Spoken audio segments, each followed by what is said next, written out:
I thought it would be kind of a good idea and certainly encourage participation, whether by hands, microphone, et cetera, of just how we can kind of interplay this and how genetic testing can be used more in real time. So with that, and maybe, should I just? I can, who's going to ask a question? I have one for Brian. You don't run away. So I sort of got the feeling that we're back to the future. When I put this talk together last night about the evolution, everything in the 90s was about SNPs. They were looking for individual SNPs, and they sort of went away, and now you're bringing back with the profiling SNPs again. What's the difference between then and now when it comes to SNP identification and prostate cancer? Right, so understanding again what SNPs are, these are the little variations throughout everyone's DNA, and it used to be a huge deal to actually identify these SNPs that were specifically associated with prostate cancer. So there are many different ways that we were going about these, but certainly when GWAS, or genome-wide association studies, came into play, it became a little bit easier. But the cost of doing these studies was also exorbitant, right? So to find one single SNP associated with prostate cancer, it was a major overhaul, because you had to basically genotype, again, the different platforms that were available, thousands and thousands of men, and you had to genotype thousands and thousands of controls without prostate cancer, and you would compare them and ultimately come up with a signal, and the first signal was on a chromosome 8q24. We were very, very excited. And then ultimately we were able to slowly add SNPs and kind of create these scores. But it was still very difficult, and we weren't really getting the full picture of what was actually happening. Now the cost of genotyping is very inexpensive, and you can get a entire genotype analysis for really $60 or less, depending on the company, and so it's very, very inexpensive to do. We have large data sets now that we've certainly discovered and validated. We've been able to account for various ancestries, so Black populations, Caucasian populations, Asian populations, and we can create kind of multi-ethnic polygenic risk scores. And so with that, whether we're talking about prostate cancer or cardiovascular disease or bone health, we're really able to use those to really stratify risk. Right, so in terms of, as an example, in cardiology, these polygenic risk scores, which again are accumulation of the different SNPs and their effects, are used in cardiology to help not only identify risk, but decide who would benefit from statins and cholesterol and kind of more intensive treatment and workup. So that same concept is really kind of coming around again. It's a lot easier because we have so much data, and these are not rare. Every man will have a certain number of them. And we've really seen a lot of utility, certainly in the trials that we have performed, et cetera, with this. So I think we're going to start seeing a whole lot more of this. And I think you made a comment, this is so broad-based, it goes to BPH, right? It goes to diabetes, it goes to cardiovascular. So this whole area of SNPs and things like this is really taking off way outside of our world of prostate cancer. Good morning, Lenny. Good morning, Dr. Abala. Glad to see you awake so early. Barely. Maybe can you address the education for younger people? You guys are kind of a rarity. There aren't a lot of people in this space, and when I trained, obviously none of this was known. But what are we doing educationally to educate younger people? I mean, I don't know of any. Maybe do you have any courses at Jefferson for the residents, or how do they pick up this? And Brian, you kind of learned everything on the fly, I think. Am I correct? I mean, or through a PhD, but yeah, exactly. But I mean, what are we doing to educate? I mean, it seems like people are, learning as we go. But is there a better way to? So he has a PhD, and I stayed at a Holiday Inn Express in 2014. So the AUA, we do a course now at the AUA. With the SUO talking about advanced prostate cancer, and embedded in there is a lot about genetic testing. We used to do, with Brian Morgan and a couple of other people, we used to do basically a hardcore genetic and genomic testing course at the AUA. We did it for about 5 years, and they wanted us to sort of cycle out of it, but that's kind of on the AUA side. There are courses that you can take online. Not Stanford, but somebody in California actually has an online course that you can do to sort of get a mini exposure to genetic counseling, which is meant for clinicians.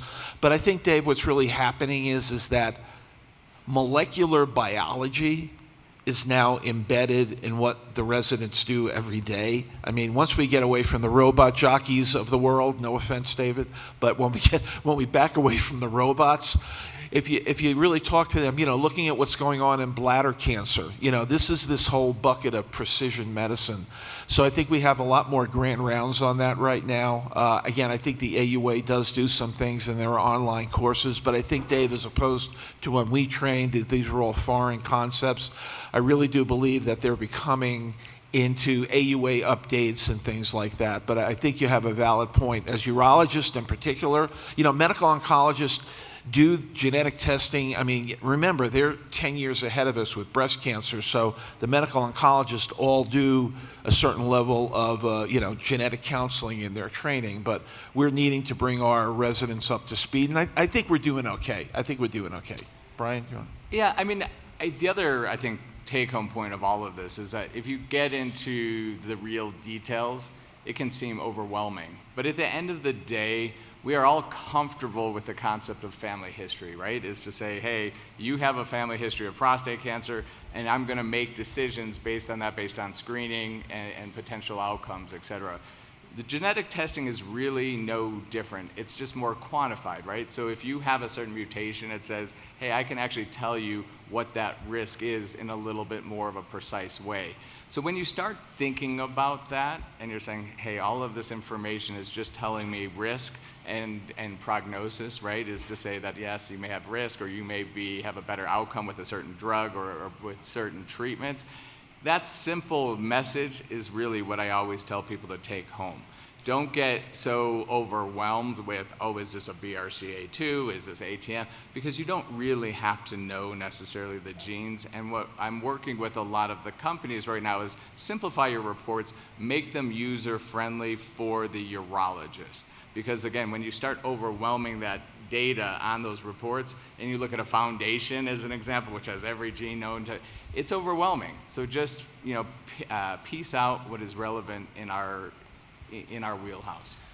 And I do think they're good for the patients too. The new simplified reports are easy for urology and the patients as well. But we're in this phase of precision medicine now. I mean, there's no question about it, and I think prostate cancer is really, in our urologic world, is really at the lead of that. Bladder cancer is now catching up with us with precision treatments for intravesical therapy and systemic therapy or things like that. So this is, the future of medicine, all these things that we're talking about. The details can be overwhelming, but I got news for you. I'm sure the kids in college now are probably learning about this. When you were learning about fruit flies and which fruit flies had the red eyes and the white eyes, right? That's what we were doing, and the Mendelian inheritance. I think there's so far. I'm sure PETA doesn't allow fruit fly research anymore, so I don't know if they actually do that, or if they crossbreed the fruit flies, but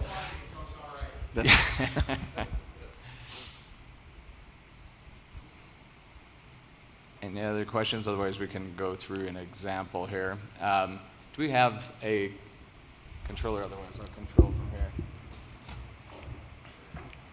So just kind of how we can use this in real time is that this is an actual patient that I've seen in clinic.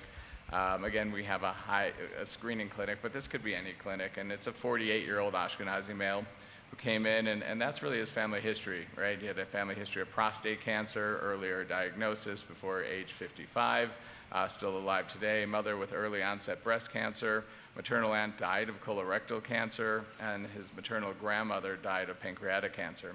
Again, getting what we call like the HBOC, all of those kind of cancers that we're familiar with here. extending and asking about their family history. Otherwise, kind of healthy guy.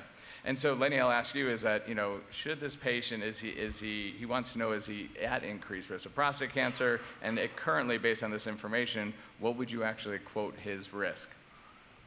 So, I mean, clearly the Ashkenazi population is amplified when it comes to risk of hereditary breast, ovarian, prostate, pancreatic cancer. The thing that we didn't really talk about at this meeting was something called GINA, which is the Genomic Information Non-Disclosure Act from the government.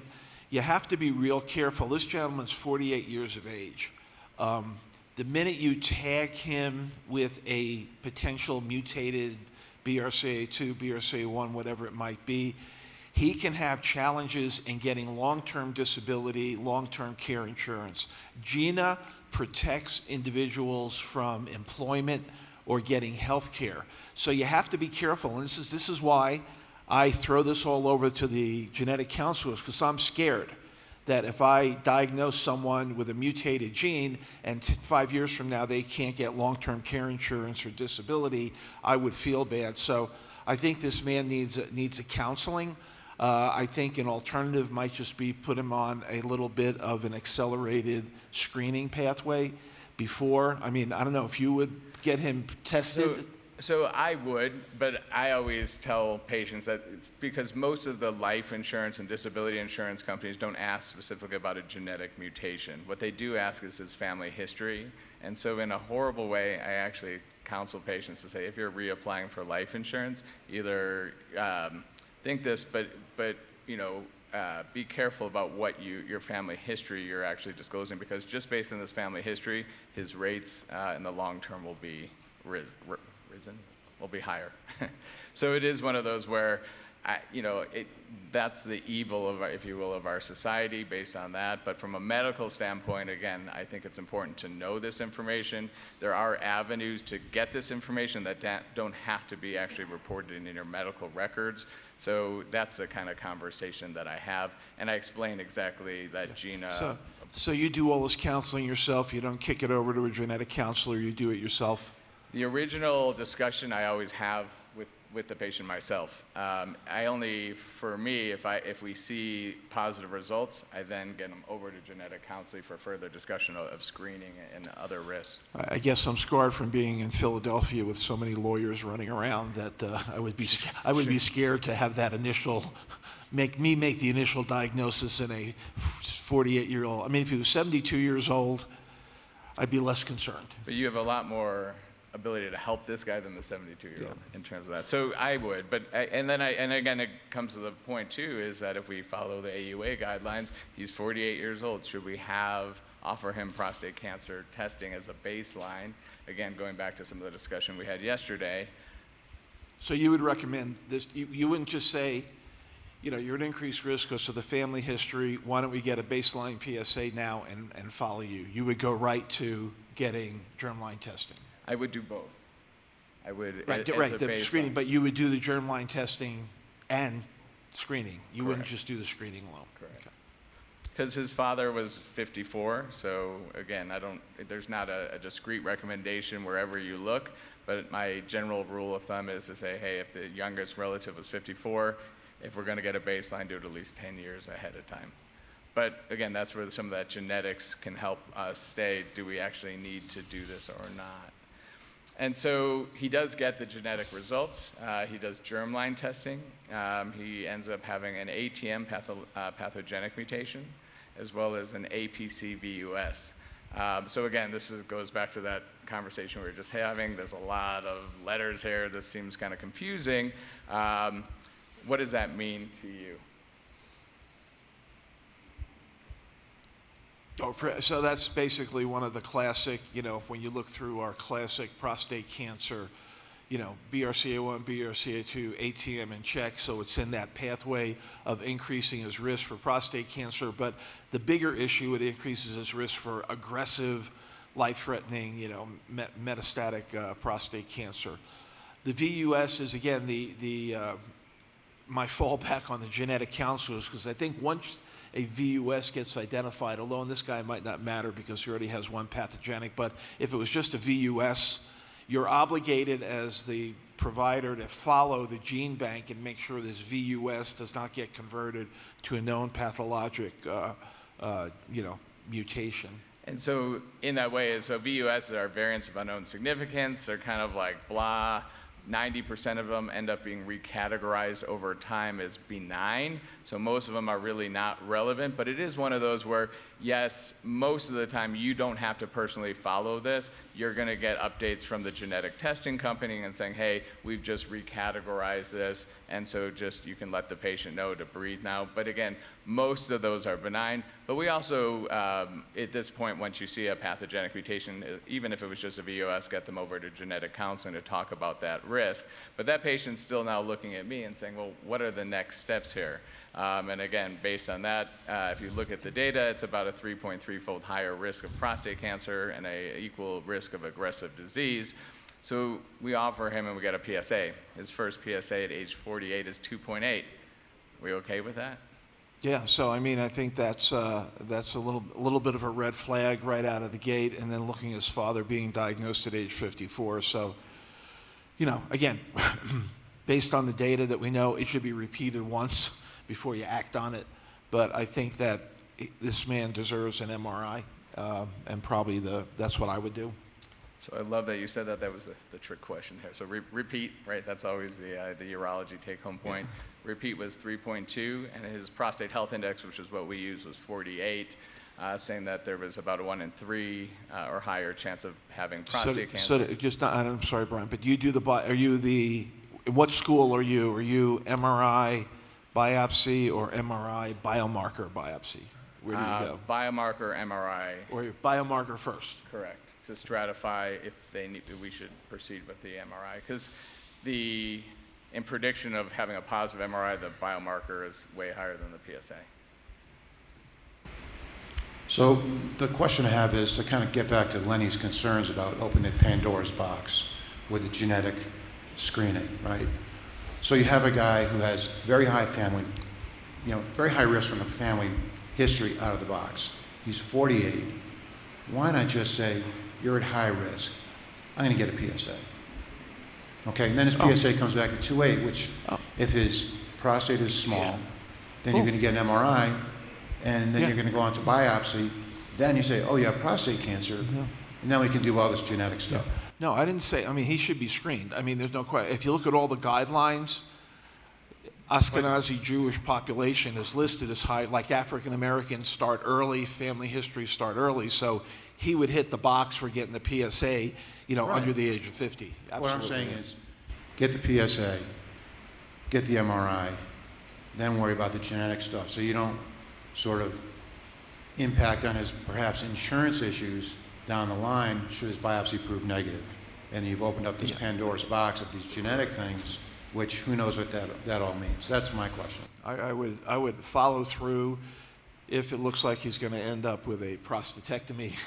Then you sort of follow through with what further testing do you want to do. You probably want to do somatic and germline in this guy, but we'll see what Brian ended up doing with him. I just want to make a point about the VUSs. I've tried to refer patients with VUSs to genetic counselors. They look at why I'm referring them, and they say, we're too busy to see these patients. Reassure your patient, and we'll, keep an eye on them.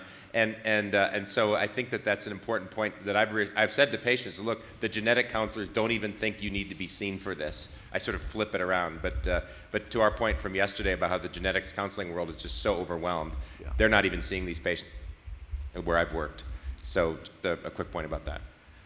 Yeah. Well, they also have, the other thing we have is a genetic tumor board at our place. We actually have a master's program in genetic, again, so each of us, Brian's world and my world are each a little bit different than your world is, but at our place we actually have a genetic tumor board every week. But again, we do have a master's program in genetic counseling at Jefferson, so that kind of enhances, elevates the discussions. So ultimately, and it looks like we're kind of running short of time, but he ended up having grade group 1 cancer in mostly the region of interest and other places. And again, this is an ATM carrier and it's seemingly low risk disease. do you do other genomic testing? Do you talk about treatment? What is your discussion at this point? And certainly drawing on the data, suggesting that outcomes may be, there's just a significantly higher risk of having grade group 3 or higher on surveillance over time. So I think we'll probably end there, but if just, I guess, comment on management strategy based on that. Well, you're going to get, you're going to get, I think, radical prostatectomy on this guy, probably at his, even though it's grade group 1. I think it's a fait accompli. I don't speak French, but I think, his pathway is going to be not good. The question is, when do you get the actual germline and somatic testing? Is the multidisciplinary discussion that you would have with everybody. So what would you do? Do you use Artera, or are you using all the So for this, I mean, we as on research protocol more than anything else still do genomic testing for all of our active surveillance patients, but again, that's very data driven, et cetera, and it's just a piece of the pie. Again, saying, hey, how many factors promote saying, hey, this guy will be successful in active surveillance, and how many of those, whether it's genomic tests, PSA, pathology, et cetera, are supporting, hey, he's not the best candidate. So that's really, again, it's not inappropriate to do, but again, a lot of our motivation there is just gathering that overall data. But ultimately, to spoil the story here, he did undergo a prostatectomy and had grade group 2, again, organ confined. But in a 48-year-old, I would say that was a successful story, just because, again, the natural history of this is specifically being an ATM carrier was not going to be a pretty outcome for him.